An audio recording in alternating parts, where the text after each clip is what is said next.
Friends, তো আমার নাম সাফওয়ান এবং আমি তোমাদের জন্য নিয়ে আসলাম নতুন একটি ভিডিও। তো এটা হচ্ছে গিয়ে আমাদের পাস্ট কন্টিনিউয়াস টেন্স নিয়ে। বেশি কথা বাড়াবো না, তো শুরু করে দিব। বেসিক্যালি পাস্ট কন্টিনিউয়াস টেন্স হচ্ছে গিয়ে অতীতকালে কোনো কাজ চলমান বোঝাচ্ছে, এরকম বোঝায় মেইনলি। তো এটা কিন্তু আমাদের পার্ট 5-এ আমরা এখন চলে গেছি। আমি তোমাদের জন্য কিছু স্টেপ বাই স্টেপ রেখেছি, যাতে কী হবে তোমাদের বুঝতে এই সহজ হবে। তো স্টার্ট করা যাক। অতীতকালে কিছু সময়ের জন্য কোনো কাজ চলছিল বোঝালে পাস্ট কন্টিনিউয়াস টেন্স হয়। যেমন আমরা দেখি অতীতকালে কোনো কাজ চলছিল বোঝালে, অতীতকালে কিছু সময়ের জন্য কোনো কাজ চলছিল বোঝালে পাস্ট কন্টিনিউয়াস টেন্স হয়। তো আমি নিচে তোমাদের জন্য এইটা রেখেছি, এইটা তোমরা দেখতে পারো, কারণ এটা হচ্ছে গিয়ে আমাদের ডেফিনিশন, মেইন ডেফিনিশনটা। আর আমি একটা এক্সাম্পলও রেখেছি, হি ওয়াজ ওয়াকিং। এখানে কি হচ্ছে, সে কিন্তু হাঁটতে ছিল, সে হাঁটতেছিল। হাঁটতেছিল মানে কি, সে অতীতে যেহেতু ছিল আছে, আবার এখানে কিন্তু আমরা ওয়াজ ইউজ করছি যাতে বোঝা যায় যে এটা কিন্তু পাস্টে চলে গেছে। সো পাস্টে হাঁটতেছিল, পাস্টে হাঁটতেছিল দেখতেছিল মানে হাঁটতেছে। আমরা বলি না, এখন আমি তোমাদের সাথে কথা বলতেছি, এটা কি, আমি কথা বলতেছি কিন্তু কখন বলতেছি, বর্তমানে। কিন্তু এই উনি হাঁটতেছে কখন, অতীতে উনি হাঁটতেছিল, সেই জন্য কি হয়েছে, এটা পাস্ট কন্টিনিউয়াস টেন্স। তো সেম ডেফিনিশনও, পাস্ট কন্টিনিউয়াস টেন্স এমন কাজকে নির্দেশ করে যা অতীতের কোনো নির্দিষ্ট সময়ে চলছিল। ওই ব্যক্তিটি কিন্তু অতীতের একটা সময়ে গিয়ে হি ওয়াজ ওয়াকিং, সে হাঁটতেছিল। আমি যদি নির্দিষ্ট সময় দেখে তোমরা যদি একটু গোলাই যাও, আমি একটা এক্সাম্পল দিচ্ছি, যেমন হি ওয়াজ ওয়াকিং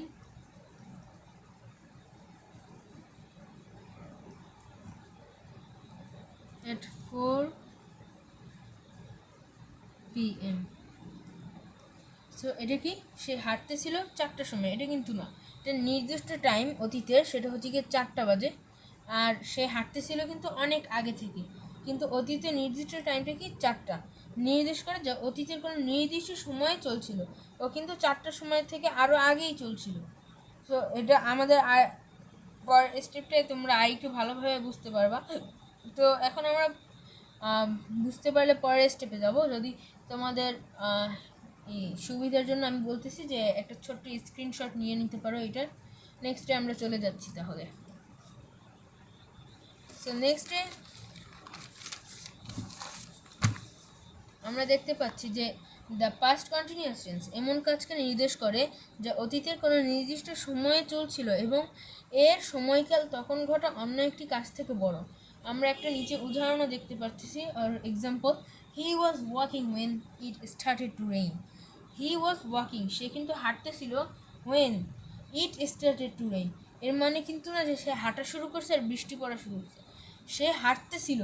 সে কিন্তু এখানে দেখো লাইনেই আমি বুঝিয়ে দিতে পারবো, হি ওয়াজ ওয়াকিং, সে হাঁটতেছিল, ইট স্টার্টেড টু রেইন। দেখো ওয়াকিং মানে কি, হাঁটতেছিল, ইট স্টার্টেড টু রেইন, এখানে কিন্তু আমি ইউজ করছি কি, পাস্ট ইনডিফিনিট টেন্স। কেন, কারণ সে হাঁটতেছিল, এর মাঝে একটা সময় গিয়ে কি হয়েছে, বৃষ্টি শুরু হয়েছে। সে হাঁটতেছিল কিন্তু অনেক আগে থেকে, আর কিছুক্ষণ পরে ইট স্টার্টেড টু রেইন, বৃষ্টি হওয়া শুরু করে। সেই জন্য কিন্তু আমি এখানে এই কী বলে পাস্ট ইনডিফিনিট ইউজ করছি, আমি কিন্তু পাস্ট কন্টিনিউয়াস ইউজ করতে পারতাম। এখানে কিন্তু বলছি দেখো, এবং এর সময়কাল তখন ঘটা অন্য একটি কাজ থেকে বড়। এই কাজটি থেকে কিন্তু এই কাজটির সময়কালটা একটু বড়, কারণ অনেক আগে থেকেই কিন্তু হাঁটতেছিল। দেখো আমি যদি বলতাম সে হাঁটতেছিল যখন, when it started to rain না বলে রাখতাম আমি it was starting to rain, এটা বৃষ্টি হতে শুরু করতেছিল। এটা কেমন হয়, এটা তো একেবারে উল্টোপাল্টা হয়ে যায়, একটা সে হাঁটতেছিল, বৃষ্টি হতে চলেছিল, বলেই যায়। সো এইটা দেখো, ইট স্টার্টেড টু রেইন, বৃষ্টি হয়েছে। এখানে কি, আমি হাঁটতেছিলাম অনেক আগে থেকে, সে হাঁটতেছিল অনেক আগে থেকে, একটা সময় গিয়ে বৃষ্টি হওয়া শুরু করে। সো নেক্সটে আমরা চলে যাই, দ্য পাস্ট কন্টিনিউয়াস টেন্স এটাও নির্দেশ করে যে একটি কাজ অতীতের একটি নির্দিষ্ট সময়ের চেয়েও লম্বা সময় ধরে চলছে, যেটা আমি একটু আগে তোমাদেরকে একটা এক্সাম্পল দিয়েছিলাম। দেখো এখানে যে হি was walking at 4 p.m. So সেই রকমই হি ওয়াজ স্লিপিং এট 3 a.m. সে কিন্তু আগে থেকেই ঘুমাইতেছিল, আর 3টা বাজে মনে করো আমি এটা বলছি, অথবা 3টা বাজে, অতীতের একটা নির্দিষ্ট টাইম যখন আমি বলছি তখন ছিল 3টা, কিন্তু সে কিন্তু আরও আগে রাত 12টার হইতে পারে, আরও আগে থেকে সে ঘুমাইতেছিল। করে যে একটি কাজ অতীতের একটি নির্দিষ্ট সময়ের চেয়েও লম্বা সময় ধরে চলছে। অতীতের একটি নির্দিষ্ট সময় হচ্ছে গিয়ে এখানে বলা হয়েছে 3টা, সে কিন্তু 3টার আগে থেকে ঘুমাচ্ছিল। হি ওয়াজ স্লিপিং এট 3 AM। তারপরে আমরা নেক্সটে চলে যাই। এতক্ষণ তো আমরা অনেক বুঝলাম, তো আমরা এখন একটু স্ট্রাকচারটা দেখে নিই। স্ট্রাকচারটা মেইনলি হচ্ছে গিয়ে subject plus was or were plus verb plus ING. So ভার্বটা কী হবে, আমাদের রুট ফর্ম আর বেস ফর্ম হবে। যেমন দেখো, আই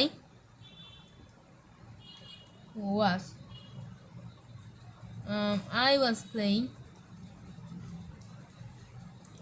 দেখো প্লেটা কিন্তু ভার্বের রুট ফর্ম অথবা বেস ফর্ম। আচ্ছা, আমরা তো স্ট্রাকচার বুঝলাম। এখানে দেখো আইটা কিন্তু হচ্ছে কি আমাদের সাবজেক্ট। এখন আমরা একটা জিনিস সন্দেহ হতে পারে, আমরা কখন ওয়াজ ইউজ করব এবং কখন ওয়্যার ইউজ করব। তো আমি কিন্তু এই ভিডিওতে তোমাদের জন্য এইটাও রেখে দিয়েছি। তো আমি দেখাচ্ছি। ফার্স্ট পার্সন আমরা সবাই জানি যে ফার্স্ট পার্সন আমাদের কি থাকে,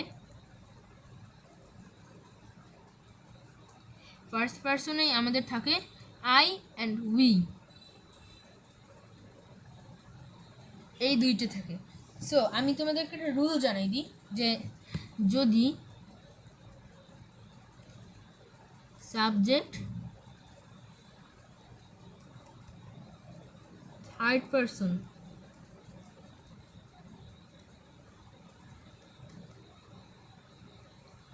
সিঙ্গুলার নাম্বার হয়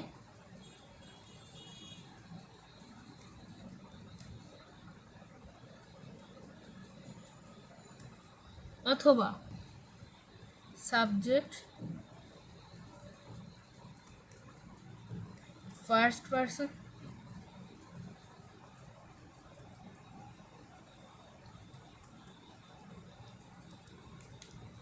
সিঙ্গুলার নাম্বার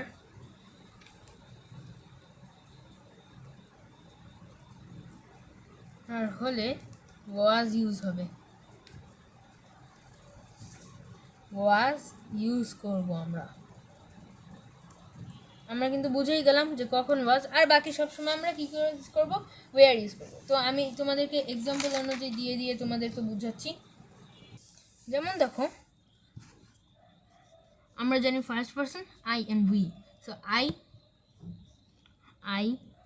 আইটা কি আমাদের ফার্স্ট পারসন সিঙ্গুলার নাম্বার। আমাদের এখানে কী আছে, সাবজেক্ট যদি ফার্স্ট পারসন সিঙ্গুলার নাম্বার হয় তাহলে ওয়াজ ইউজ হবে, তাই আমরা কী করলাম, ওয়াজ ইউজ করলাম। I was sleeping.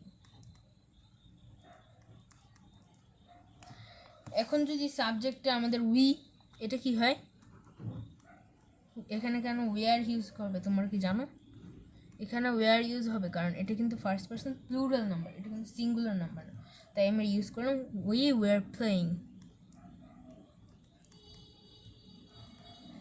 তারপরে আমরা আরেকটা এক্সাম্পল দেখি। তো তারপরে আমাদের থাকে কি সেকেন্ড পারসন আমাদের কি থাকে, সেকেন্ড পারসনে থাকে your. So you are your বলতে গেলে সেম, তুমি তোমার। সো ইউ আমরা এখানে কিন্তু ওয়্যার ইউজ করব, কারণ কি এটা সেকেন্ড পারসন, এটা কিন্তু ফার্স্ট পারসন না, এটা কিন্তু সেকেন্ড পারসন। আবার এটা সিঙ্গুলার নাম্বার কিন্তু কী হবে, এটা second person. You were dancing. So তারপরে আমাদের থাকে কি সেকেন্ড পারসন, তারপরে থার্ড পারসন কি আমাদের দেখো হি, এটা কিন্তু কি থার্ড পারসন, তাই আমরা ইউজ করলাম কি ওয়াজ। কেন, কারণ এটা কিন্তু singular number, third person singular number হয় তখন কিন্তু আমরা ওয়াজ ইউজ করব। হয় থার্ড পারসন সিঙ্গুলার নাম্বার হওয়া লাগবে, না হলে ফার্স্ট পারসন সিঙ্গুলার, তখন আমরা কিন্তু ওয়াজ ইউজ করব। So he was reading. আর তোমরা একটা জিনিস মাথায় রাখবা যে এখানে কিন্তু রিড, এটা কিন্তু ভার্বের আমি কিন্তু রুট ফর্ম অথবা বেস ফর্ম ইউজ করছি, আমি কিন্তু অন্য ফর্মগুলো ইউজ করিনি। সো এটা একটু মাথায় রাখতে হবে আমাদেরকে। আমি তারপরে আরও দেখাচ্ছি, হি আর শি তো মেইনলি একই, হি হচ্ছে কি ছেলেদের, শি মেয়েদের। তো তারপরে দেখো আমাদের থাকে কি হি, শি,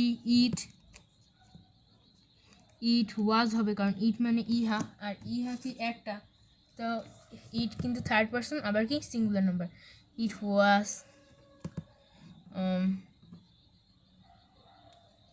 ওয়াজ ড্যান্সিং লাইক, ইহা ছিল আর একটা ড্যান্সিং, না এটা তো হয় না। তো আমি আরেকটা এক্সাম্পল দিচ্ছি, যেমন ইট ওয়াজ রিডিং বাই মি, এটা আমার দ্বারা পড়তে ছিল, এটা বুক মেবি আমি বানাইছি। ইট ওয়াজ রিডিং বাই মি। তারপরে আমরা আরেকটা এক্সাম্পল দেখতে পারি, যেমন দে। এখানে কিন্তু আমাদের একটু কনফিউশন থাকতে পারে, দেটা কেন আমাদের ওয়্যার হলো, কারণ কি, কারণ হচ্ছে কি দেটা কিন্তু প্লুরাল নাম্বার, এটা কিন্তু সিঙ্গুলার নাম্বার, থার্ড পার্সন ঠিক আছে, কিন্তু এটা কিন্তু প্লুরাল নাম্বার, তাই আমরা ইউজ করলাম they were. So they were swimming or swimming, they were swimming। তারপরে আমরা আরেকটা এক্সাম্পল দেখতে পারি, যে স্টেফেন মেনলি একটা মানুষের নাম। সো এখানে আমরা ওয়াজ ইউজ করছি কেন, কারণ স্টেফেন, আমরা যে কোনো নাম সবসময় থার্ড পার্সন হবে, এটা কিন্তু মাথায় রাখতে হবে। আমি একবার লিখেও দিচ্ছি,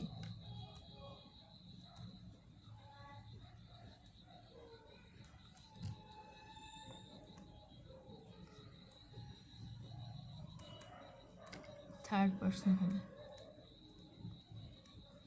বুঝছো?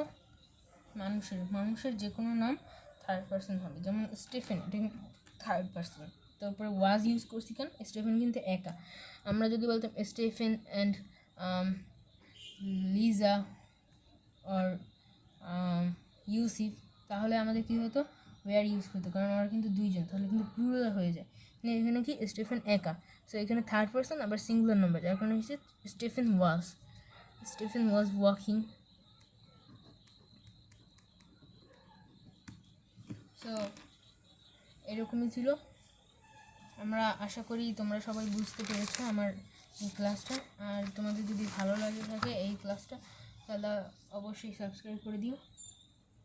আগামী পর্বে আমরা পাস্ট কন্টিনিউয়াস যেহেতু আমাদের শেষ, আমরা পরের পর্বে পড়বো হচ্ছে কি পার্ট 6 পাস্ট পারফেক্ট টেন্স। এইভাবেই পাস্ট পারফেক্টের পরে পাস্ট পারফেক্ট কন্টিনিউয়াস, এরপরে ফিউচার আমরা স্টার্ট করে দেবো। তো এটাই ছিল আমার শেষ। আসসালামু আলাইকুম।